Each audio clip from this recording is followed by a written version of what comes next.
Welcome to another episode of Dental Flicks Uncut. I am your co-host, Allison Lacusier, with Dr. Anissa Holmes on Dental Flicks Uncut with an incredible guest today.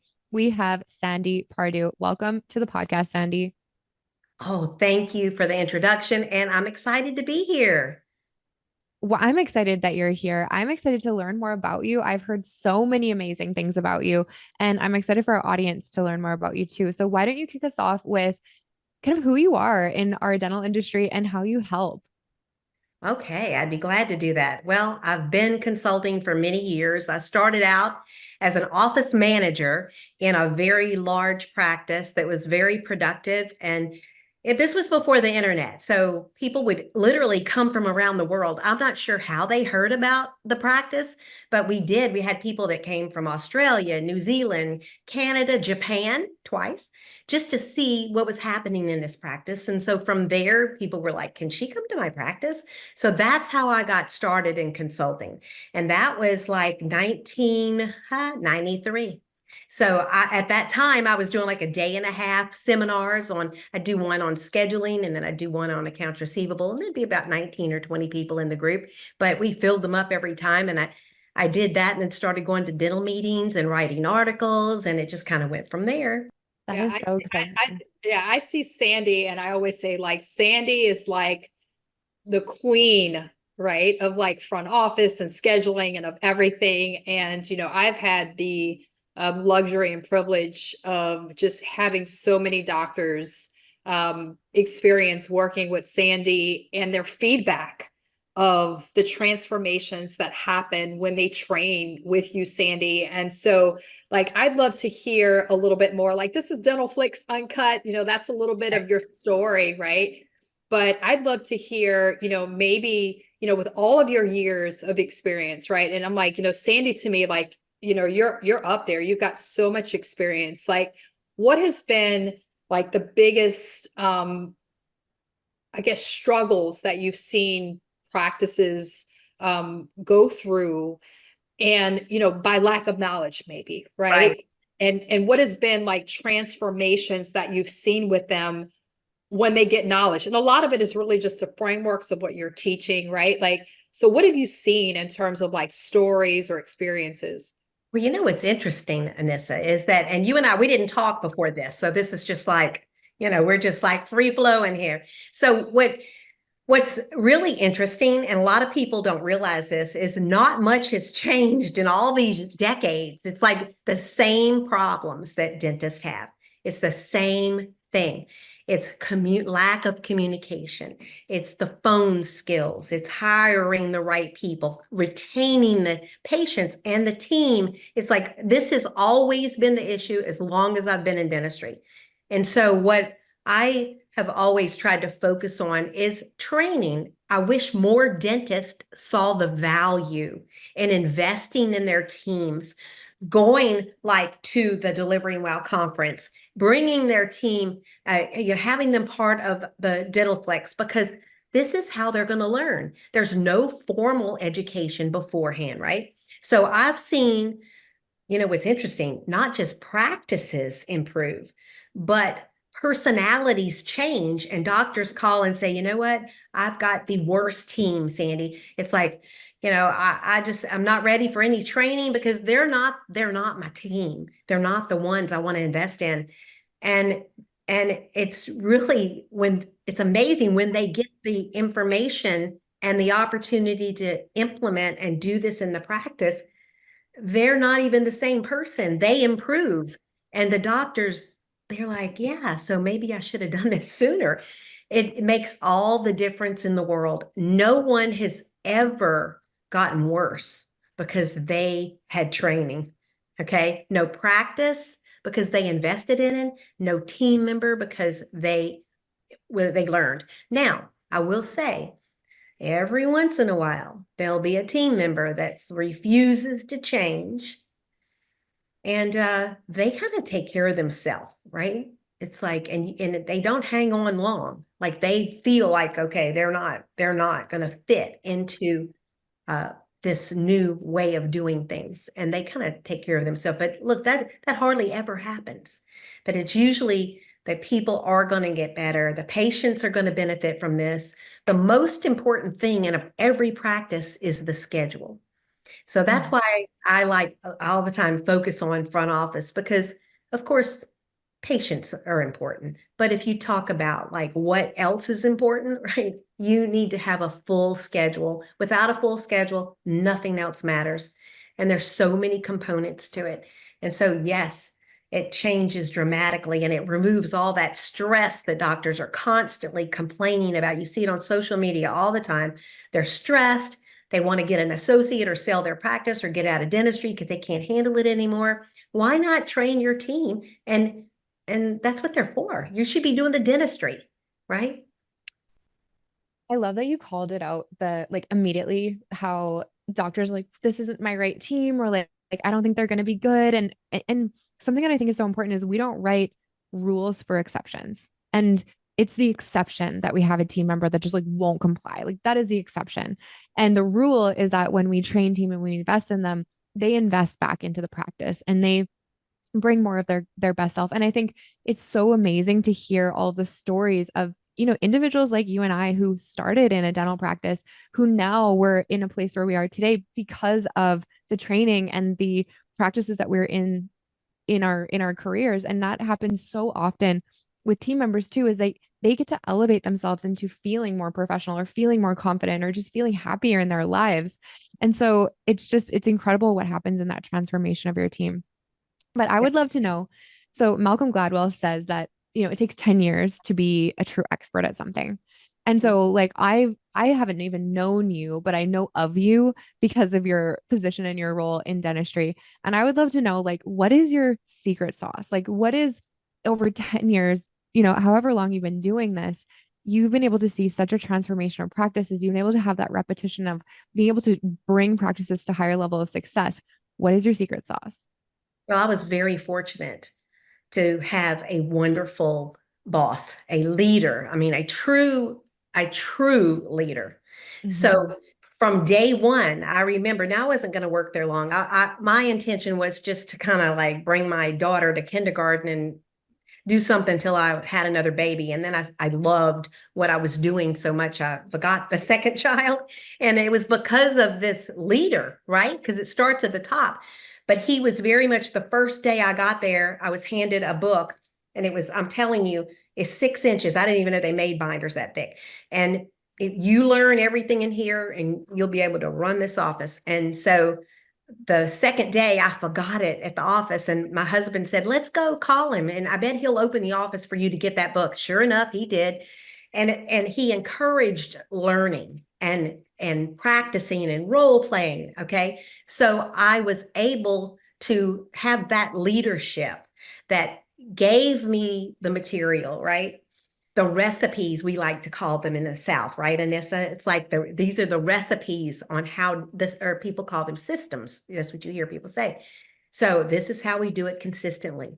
So that was very beneficial. And then nothing beats experience, right? Mhm. There's like nothing beats experience.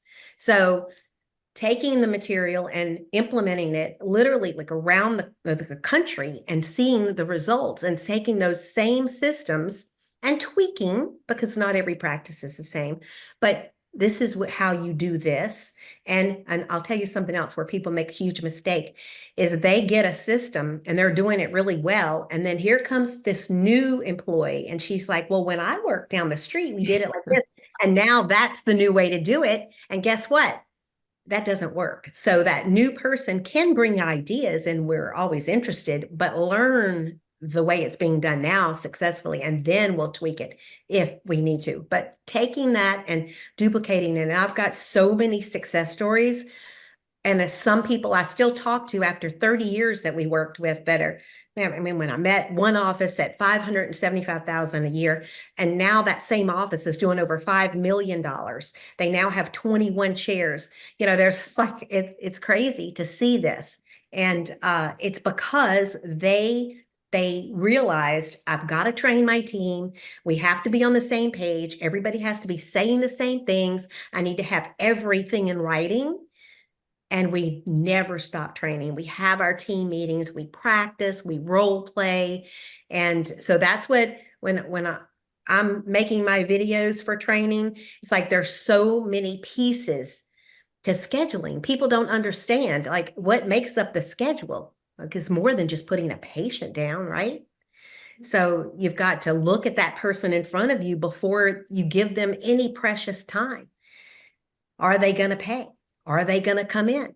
Do they have any questions? There's, and then components to each one of those things. So it's so fun. I get so excited just talking about it. Yeah.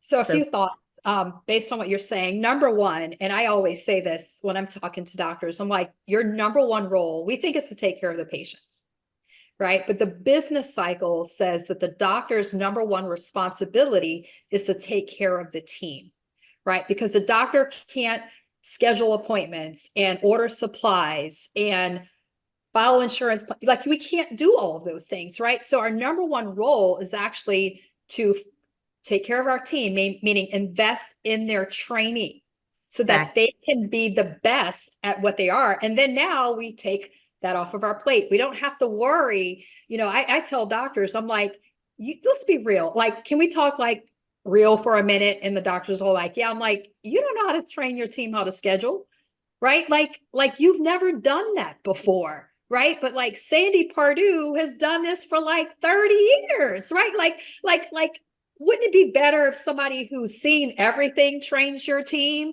Because like, you're just not going to, or you're not going to know how to do insurance. Like you've never done that before. But if you have a mentor who trains people on how to do insurance, then guess what? You don't have to think about it. Like one of my mentors said, what he does, which is so powerful, and I realize I'm exactly the same, is he's like, I just find people and I find the person, that the who, not the how, another Ben Hardy book. I find the who to train my team. And so I don't have to do it. They become experts and leaders. And now my whole organization are filled with people who are experts, who are trained by experts, right? And so for me, it makes absolutely, I agree with you, zero sense for you to have people that are just winging it, right? Or I heard in my last office and piecing it together, which is why like Dentalflix came to be as a company, right? And that was the whole mission, is like the way that we get freedom, mental freedom, right? Peace of mind and all of the financial benefits and all of the things. And scheduling, as you said, is so integral. Like for me, and I say, a lot of times in dentistry, we try to like hide behind things. So we say, it's not case acceptance, it's not sales, it's case acceptance, right? Or it's a treatment coordinator instead of a salesperson. But like, really, it's just a dental code word or a synonym in another business, right? So for me, your scheduler is your sales team, right? Like in another business, right? So can you imagine having a company that's there to sell telephones and you don't have salespeople? Like that just makes absolutely no sense, right? So to me, they have to have training, which is why, like for me, anybody that needs telephone training, front office training, systems training, I'm like, go talk to Sandy. Like she's been doing this for 30 years, right? Like she has seen everything. And as you said before, no new problem is really new. Like it's just you learning how to overcome and thrive with the same obstacles that everybody is going to actually face. Yeah, it's people, and no matter where they are in the country, they're having the same problems. I can almost take the words right out of their mouth. But here's the thing: they need to train, but the doctors, for some reason, have a problem with delegating. They don't trust their team. How do I know it's going to happen? Because then they fail to assign trackers to individuals so they know who's producing, who needs help, who needs more training. But that's what I see. They want to micromanage instead of delegating, training and delegating. And then life gets so easy. It's like people are like, oh, I want to retire by the time I'm 50. You know why they're saying that? And then you see this other dentist who's like doing $3 million at age 65 and like, I'm not ready to retire, and they're doing great dentistry. Why? What's the difference in those two? Well, I know the difference. One's in control of their practice and the other's not. in there. You can tell with a 3-minute conversation what's happening.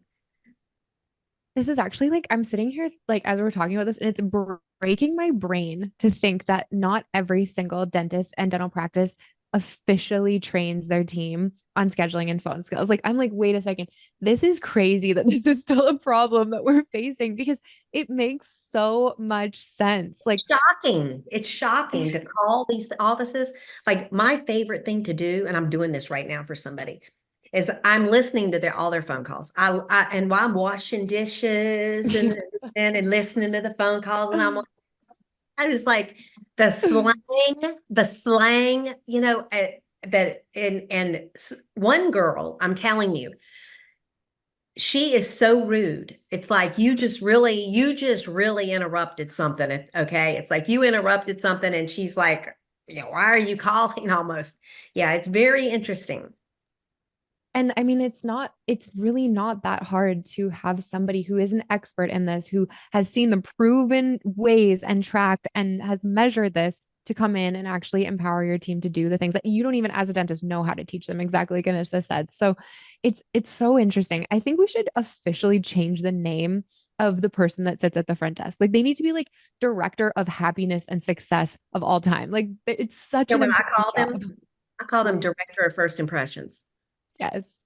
Because that's really, and now I'm not talking about the scheduler, because, practices, some have one up front and some have 4 or 5 people up front. So it just depends on how you divide that up. But they really are that person that answers the phone, the receptionist position is director of first impressions. And when I make my videos for Dental Flicks, I mean, I'm like very upfront with any training that I do. It's like I don't sugarcoat it with the team. I mean, I have a way of presenting it where it doesn't offend anyone, but they really get the message. They get the message. So Wow. good.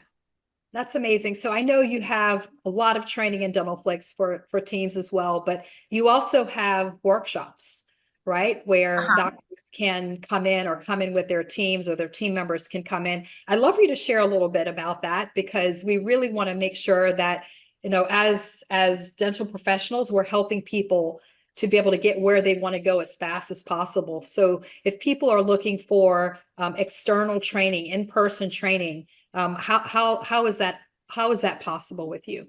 Well, I do a few things now.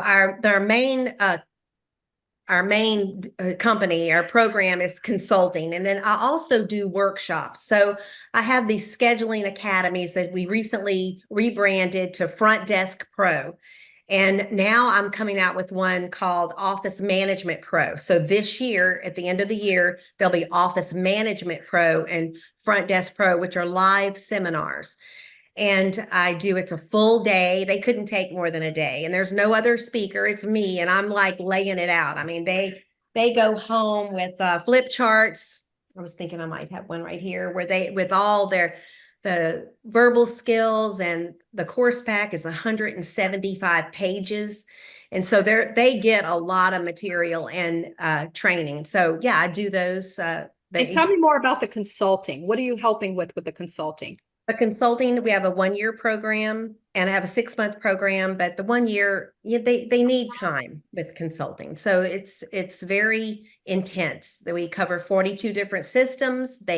We go to their practice. They come to our facility here. We have a training facility in Baton Rouge, and they spend a day and a half doing that. And then they get a couple of visits to their practice. And of course, we have unlimited communication with our clients. Yeah. So it's very intense. So when they're done, they have a lot. Okay. Like all their SOPs are done. They have an employee handbook, all of that. So we have over 2,500 documents. So one thing I've made sure to do is everything I teach, they get a copy of it. It's in writing so they can use it later. Yeah. It's so valuable. I mean, like, think about the time and energy it would take for somebody to try and figure this stuff out on their own versus having I an have expert. I have a librarian.